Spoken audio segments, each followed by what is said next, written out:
उत्तर प्रदेश के हापुड़ में मेरठ बुलंद शहर हाईवे पर कल देर रात पेश आए एक दर्दनाक सड़क हादसे में 4 बच्चों समेत 5 अफराद जाँ बाहक हो गए हैं। इत्तलात के मुताबिक एक नामालूम गाड़ी ने बाइक पर सवार 5 अफराद को जोरदार टक्कर मार दी, जिससे सभी शदीद तौर पर जख्मी हो गए।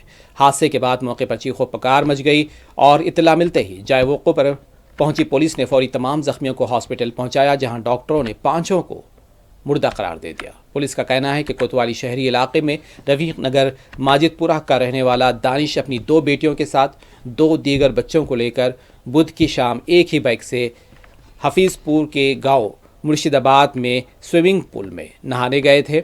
वापसी के दौरान मुखालिफ सम से आ रही किसी नामालूम गाड़ी ने बाइक में सामने से जोरदार टक्कर मार दी, जिसमें ये हलाकतें हुई।